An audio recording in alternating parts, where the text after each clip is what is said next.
আজ সারা বাংলাদেশে ক্রীড়াঙ্গনে এক নতুন ভোরের সূর্যোদয়। সিলেটের আকাশ বাতাস এখন উৎসবের আমেজে মাতোয়ারা।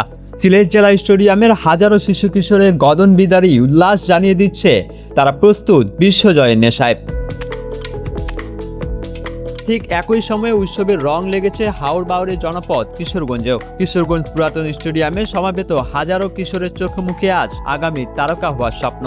শুধু সিলেট বা কিশোরগঞ্জ নয়, আজ দেশের 64টি জেলায় একযোগে বেজে উঠেছে একই প্রতিভা অন্বেষণের দামামা, যার নাম নতুন কুড়ি স্পোর্টস 2026।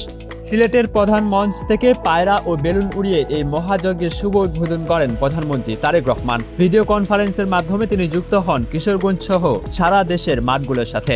প্রধানমন্ত্রী তার বক্তব্যে স্পষ্ট করেছেন এক নতুন ভিশন।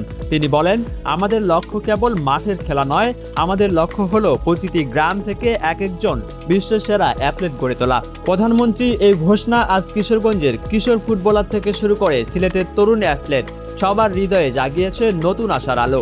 কখনো কি ভেবে দেখেছেন কিশোরগঞ্জের সেই অখ্যাত গ্রামের কিশোরটি যে বাঁশঝাড়ের পাশে বল নিয়ে কারিকুরি করে সেও একদিন গ্যালারি ভর্তি দর্শকের সামনে গোল করতে পারে? কিংবা সিলেটের চা বাগানের সেই মেয়েটি যে বুনো পাহাড়ে দৌড়ে বেড়ায়, সেও কি হতে পারে আগামীর অলিম্পিক স্বর্ণজয়ী?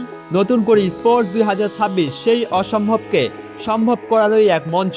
তৃণমূলের আনাচে কানাচে লুকিয়ে থাকা এই হীরাগুলোকে খুঁজে বের করতেই সাজানো হয়েছে এবারের বৃহৎ পরিকল্পনা।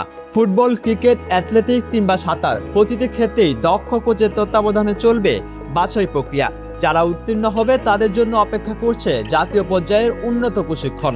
তৃণমূল থেকে এই বিশ্বমঞ্চে যাত্রা সহজ নয়, কিন্তু অসম্ভবের শব্দকোষ বাংলাদেশে নেই। আজকের এই উদ্বোধন কেবল একটি ক্রীড়া প্রতিযোগিতার শুরু নয়, এটি একটি দক্ষ ও সুশৃঙ্খল প্রজন্ম গড়ার কারিগর। সিলেট থেকে কিশোরগঞ্জ, টেকনাফ থেকে তেঁতুলিয়া, প্রতিটি জনপদ আজ মুখর। স্বপ্ন এবার ডানা মেলার পালা। নতুন কুড়িদের হাত ধরেই বিশ্বমঞ্চে উড়বে বাংলাদেশের লাল সবুজ পতাকা। তোমাদের নিজেদেরকে তৈরি করতে হবে।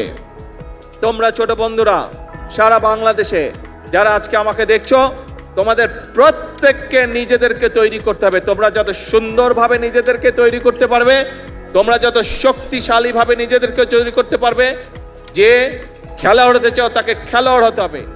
মাহমুদ বিন মারুফ, নিউজ ডেস্ক, ডেইলি সকালবেলা।